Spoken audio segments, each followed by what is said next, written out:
There is a specific type of person who uses social media differently from almost everyone else.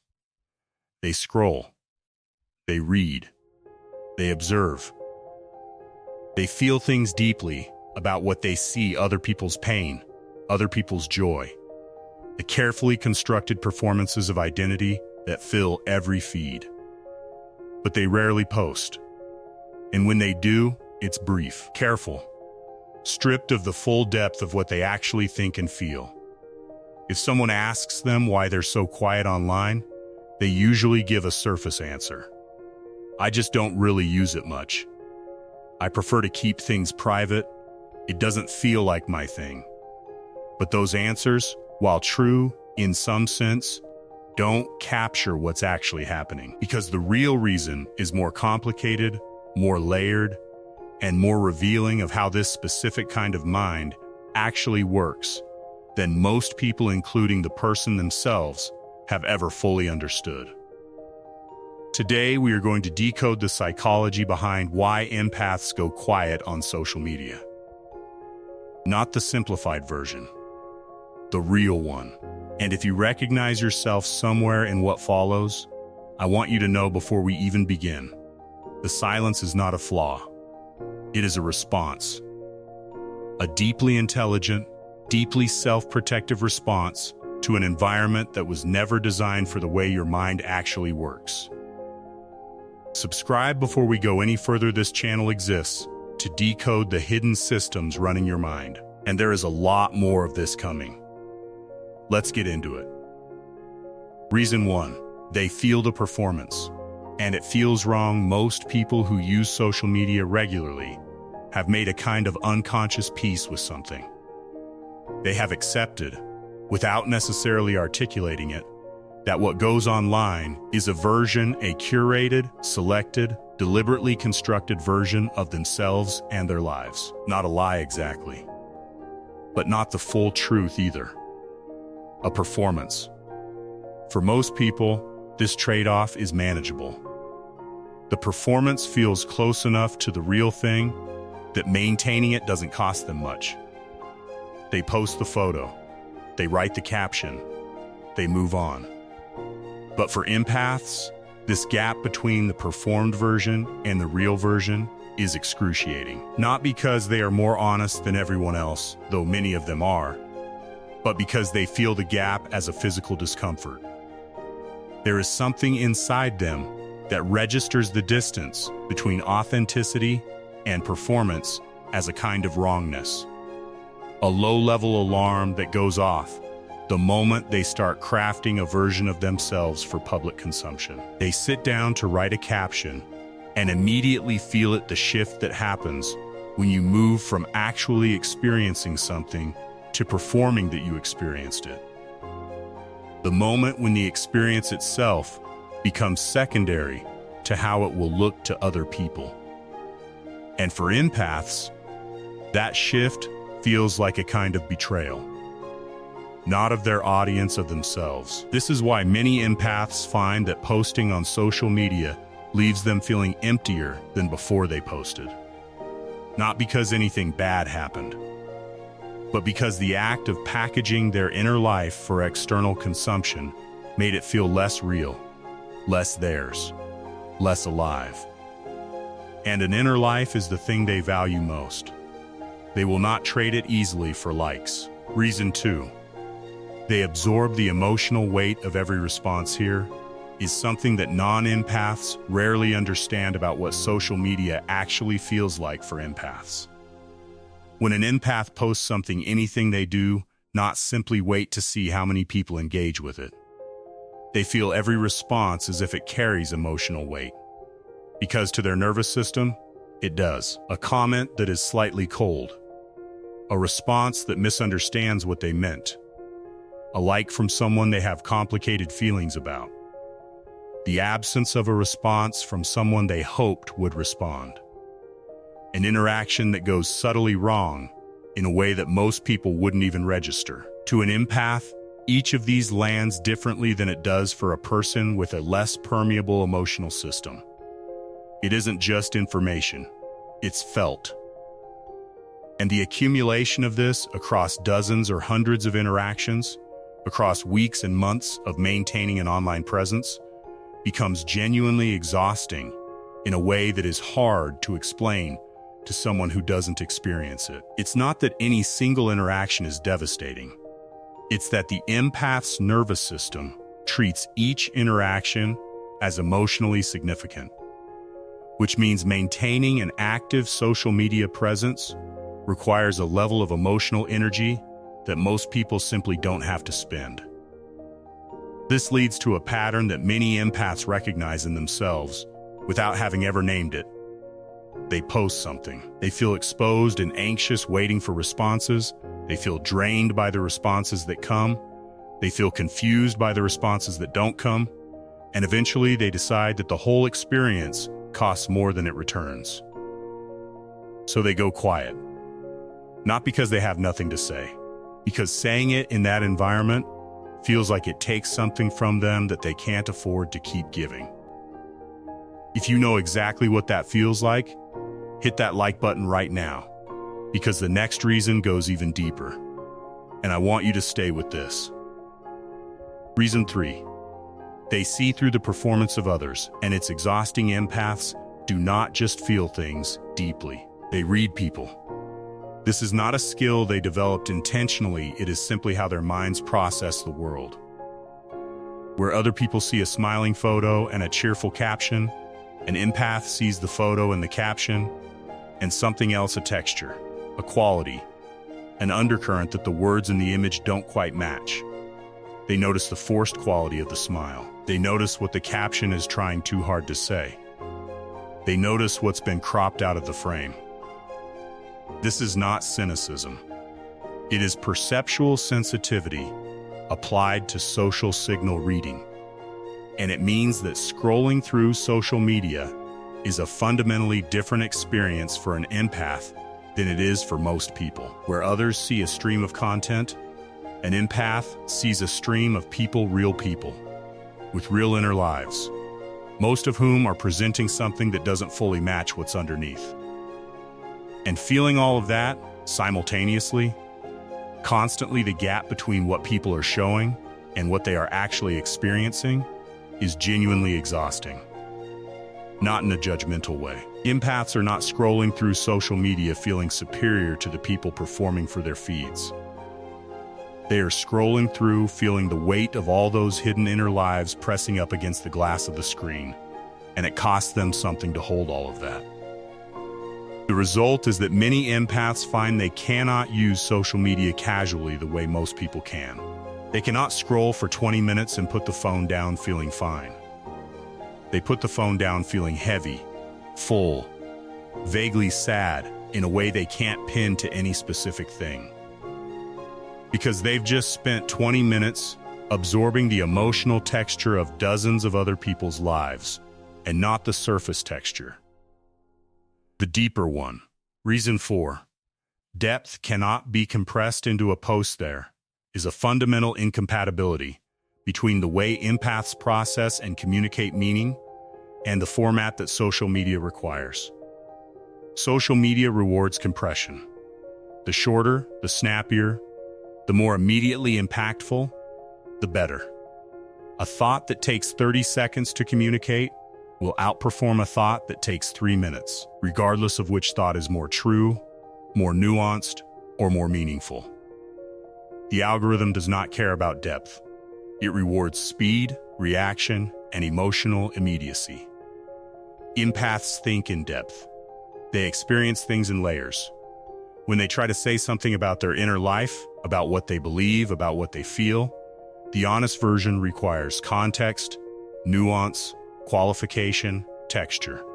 It requires more space than a caption allows, more time than a 15-second video provides. And the compressed version, the version that would actually work on social media, feels to them like a lie by omission. Like saying the first sentence of something true and pretending that's the whole thought. This creates a specific kind of paralysis that many empaths recognize. They start to write something. They feel it immediately begin to simplify as it moves toward the format. They feel the nuance drain out of it. They feel it becoming a version of what they actually think, and the version feels thin, feels inadequate, feels like it misrepresents something important. So they delete it, or they never start. This is not perfectionism exactly. It is something more specific, an inability to accept a representation of themselves that feels fundamentally incomplete. Most people can post a simplified version of a complex thought and feel okay about it. Empaths often can't, because the simplified version isn't what they actually said, and to put their name on something that doesn't actually represent what they think or feel is a discomfort they are unwilling to absorb for the sake of engagement. Subscribe right now if this is describing something about yourself that you've never quite been able to explain, because what comes next is the piece that usually stays invisible.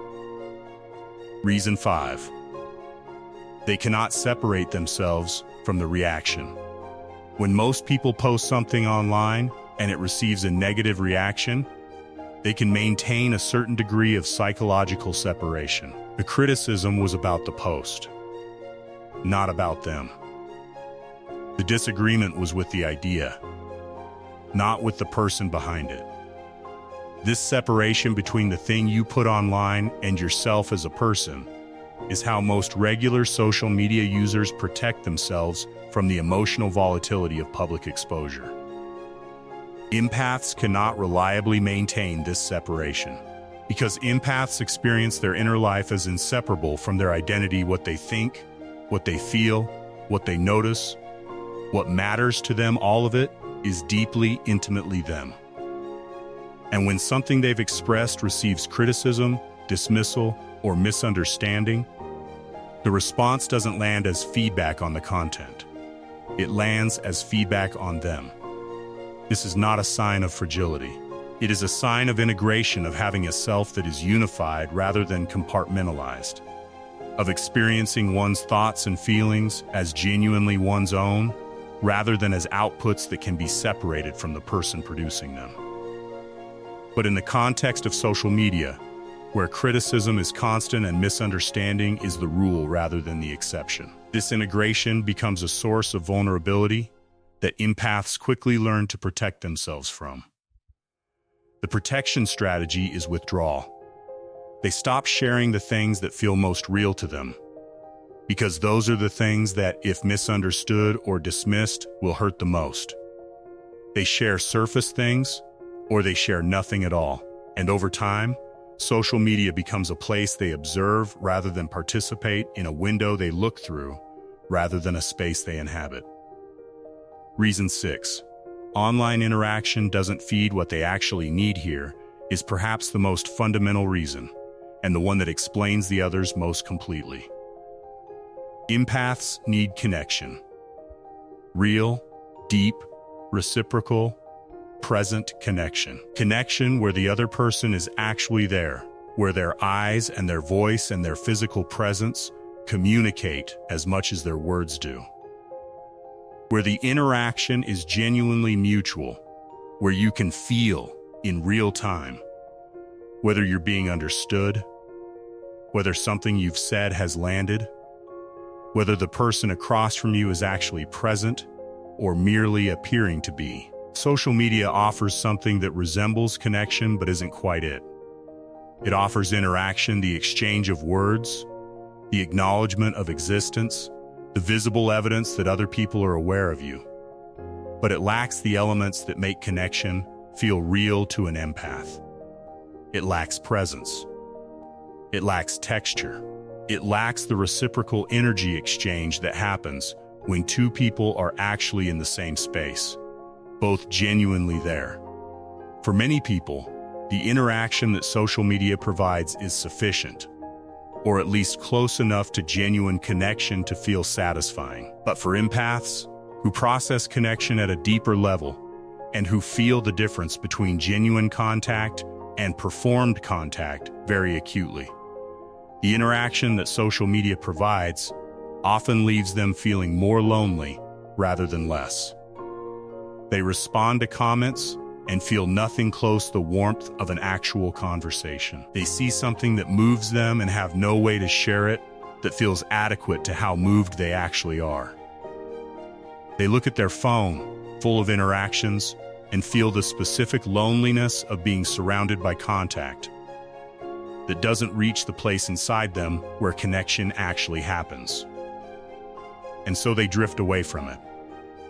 Not because they don't want to connect, because they want to connect too much for social media's version of it, to feel like anything other than a hunger that never gets fed. Reason 7. They are protecting their inner world. The deepest and most important reason of all is this. An empath's inner world is not just where they live. It is what they are. Their capacity to feel deeply, to perceive subtly, to hold complexity without resolving it prematurely, this is not something they do. It is something they are. And it is fragile in the way that all genuinely alive things are fragile. Social media at its core is an environment of exposure. What you put there becomes public. It becomes subject to the interpretations, the projections, the judgments, the reductions of an audience that does not know you, does not share your context, and has no particular obligation to engage with what you've shared in good faith. For an empath, putting something genuine out into that environment feels like opening a window into the place inside them where everything real lives, and leaving it open for strangers to walk through. The risk is not just that they will be criticized. It is that the criticism will be aimed at something that is genuinely, intimately them. That what is most alive inside them will be handled without care. That the complexity they inhabit will be flattened into something simple and wrong, and that they will have to watch that happen without being able to stop it. The silence on social media is not passivity. It is a guard. A careful, intelligent, self-respecting decision to keep what is most real and most valuable inside them protected from an environment that lacks the capacity to receive it with the care it deserves. Reason 8. They experience time online differently. This one is subtle but important. For most people, time on social media is relatively flat. One interaction moves to the next. The emotional residue of each doesn't carry strongly into the next. And an hour of scrolling is more or less just an hour of scrolling. For empaths, each interaction leaves a trace. The slightly odd comment sits with them for 20 minutes after they've moved past it. The person who posted something clearly in pain stays in their mind. The argument happening in someone else's comment section absorbs some of their emotional processing power, even though they had no part in it. Social media doesn't feel like a stream they're passing through. It feels like a series of rooms they're entering and bringing something back from each time. This means that an hour of social media use for an empath is emotionally equivalent to a much longer period of interpersonal engagement for most people. The cumulative weight of absorbed content is genuinely significant. And the recovery time, the time needed to decompress from that accumulated weight, is also significant, in a way that doesn't always get recognized by the empath themselves, because they've spent so long experiencing the world this way that they've normalized it. The result is that empaths often find themselves exhausted after social media use in a way they can't fully account for. They weren't in conflict with anyone. Nothing particularly dramatic happened, but they feel depleted in the specific way that too much human contact depletes them, as if they've been in a crowded room for too long, even though they were alone with their phone. Reason 9. The highlight reel triggers their empathy in the wrong direction. There is a specific phenomenon that many empaths experience on social media that non-empaths rarely describe, and it is this. They feel more distressed by other people's apparent happiness than by their own lack of it. Not because they are envious exactly, Envy is about wanting what someone else has. What empaths often feel when they scroll through a feed of seemingly perfect lives is something more complicated and more specific. They feel for the version of that person that isn't being shown. They feel the weight of the gap between the curated presentation and what they intuitively sense must be underneath it. They feel, with uncomfortable vividness, the effort and the loneliness and the complexity that they know from their own experience must exist in every real human life. And the sight of someone carefully concealing all of that while performing ease and joy does not make them feel inferior. It makes them feel sad. This is a form of empathic distress, the pain that comes from perceiving someone else's pain, even when that person is actively trying to signal that no pain exists. And it is genuinely difficult to be around, particularly when it is multiplied across the hundreds of lives visible in a typical social media feed. Many empaths retreat from social media not because the platform makes them feel bad about themselves, but because it makes them feel bad about the state of the human world, a world in which so many people feel they must perform wellness in order to be acceptable. That sadness, encountered at scale, is simply more than most empaths want to carry on a daily basis. Reason 10. They have found better places to go deep. The final reason is perhaps the most hopeful. Many empaths are not simply absent from social media because they find it painful they are absent, because their inner life already offers them something richer than anything the platform provides. The depth of an empath's internal experience, the richness of their inner world, the quality of their relationships, the intensity of their engagement with art, ideas, nature, and the few people they trust completely means that social media's version of stimulation often feels thin by comparison. Not because they are superior to the people who find it satisfying, but because they have already found access to something that genuinely satisfies. And the comparison is unflattering to the platform. When you have experienced a conversation that lasted 3 hours and went somewhere real, a 200-word comment exchange feels inadequate. When you have sat with a piece of music that made you feel understood in a way most words couldn't, a 15-second audio clip feels thin. When you know what it is like to feel genuinely seen by another person, the specific quality of being with someone who actually perceives you, rather than simply interacting with you, the substitute that social media offers, feels like the difference between a photograph of a meal and an actual meal. Empaths are not missing out by going quiet online. In many cases, they are simply choosing the real version of the thing over the representation of it. And once you have tasted the real version, settling for the representation requires a kind of willingness to accept less that empaths are perhaps constitutionally unable to muster. The closing 10 reasons. 10 layers of a single. Coherent truth. Empaths go quiet on social media, not because they have nothing to say, but because what they have to say requires more space, more care, more genuine reciprocity than the platform can provide.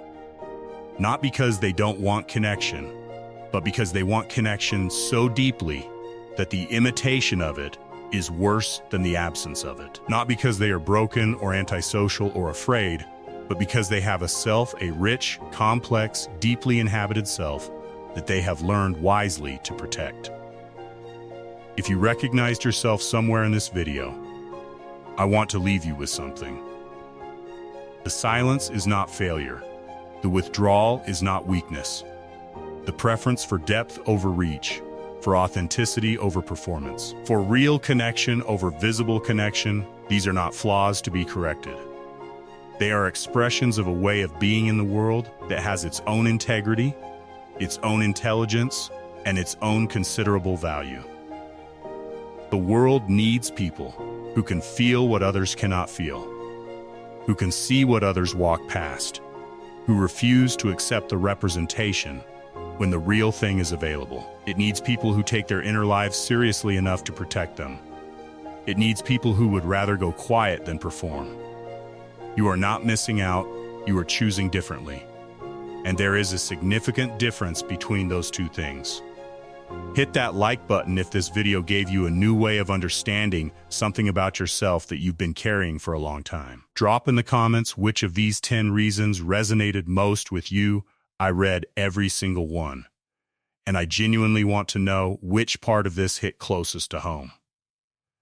And if you haven't subscribed yet, do it now, because next week we go even deeper into the architecture of the empathic mind, and you do not want to miss what's coming.